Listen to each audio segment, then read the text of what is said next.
Welcome, everyone. We are here on the Rusty Cowles Fieldhouse to interview head coach Philip Rivers.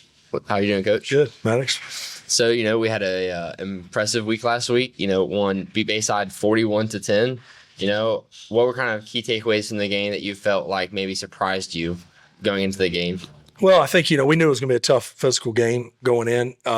It's always tough that first game when you're playing an opponent with no tape. We were preparing for them, watching last year's game, and had a few games from late in the year, but we didn't really know what to expect. Right? They've had all summer and camp to prepare for us, and so I think they gave us a few things we maybe didn't expect early. You could tell that they had a plan for us. Obviously, our defense goes out there and they're out there for 17 plays in 11 minutes, which that's rare.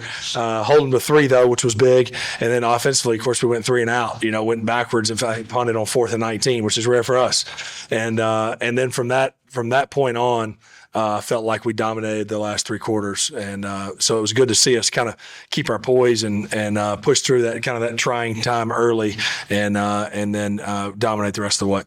Kind of talking about kind of getting that rhythm and everything. How do you feel about very first game starting off? We had 5 different players score 5 different touchdowns, and it's kind of rare to have that many different people score that many different touchdowns. You ever had an experience like that in your NFL career? I don't know that I have, honestly. I don't know that I certainly can't remember doing it.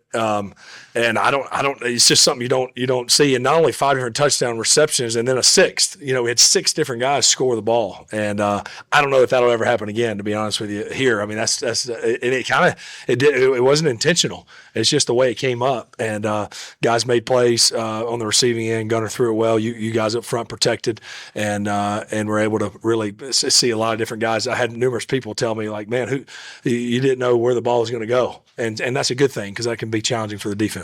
Yes, sir. And we talk about how much time the defense spent out there on the field and everything.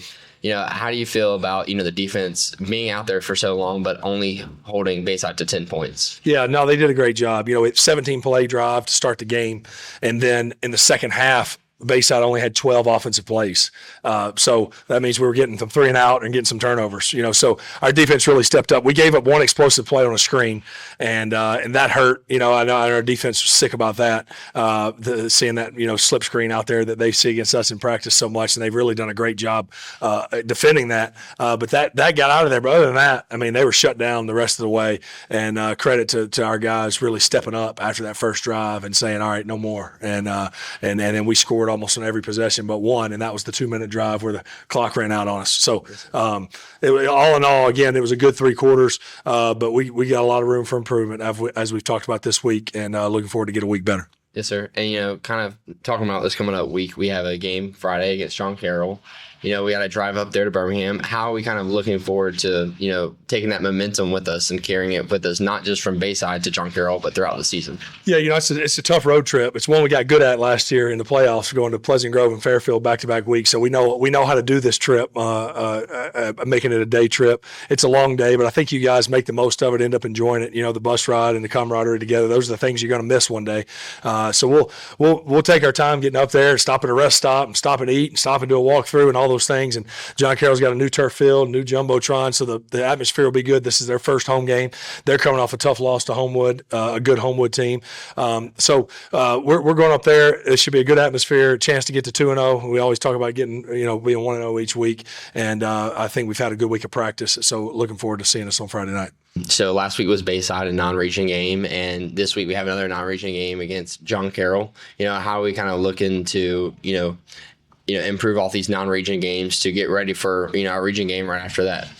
Yeah, so I mean, you want your non-region games. We always say everything matters. They all count. Obviously, they don't affect your playoff standings or seedings, but they all count. So we certainly don't take them lightly in comparison to our region games. But looking at teams, our region teams that played in week 0, WSN will be our first region game when we get back from Carroll. They didn't play in week 0, so they play this week. So it'll be our first time seeing them in live action this year. We know they got a lot of young skill guys back. I think Escambia County got shut out by Winona last week in their first home game. It's just really hard to tell about teams early. Orange Beach got a new facility down there. there, and they were able to pull away from Alberta and win 30-14. They go to Centronel this week, and then they play Bayside. So we'll kind of have a little bit of a feel about Orange Beach. Mobile Christian had a big win against Chickasaw. Mobile Christian is always going to be a tough challenge. I know we ended up pulling away from them last year, but they're always going to be a tough challenge. And then, of course, Jackson loses to Saraland in a game that was talked about quite a bit. Obviously, didn't have their running back, and Saraland's quite a team in 6A. So we know and Satsuma didn't play in week 0 as well. So we'll see about them. But teams are going to keep getting better. Sometimes you look up, and WS Neal last year we had a tough challenge against them up there actually. In that first half, and you look up, and I didn't necessarily think of them as a playoff team necessarily when we left that game, but you look up and they ended up being the 4 seed and really had a chance to win a couple rounds in the playoffs. So every team's going to continue to get better. It is nice to get off to a fast start. Hopefully, we can continue that fast start as we head into the region play against WS Neal back at home after John Carroll. Join us Friday night right here at the Wild Cardinal Network. Go Cardinals.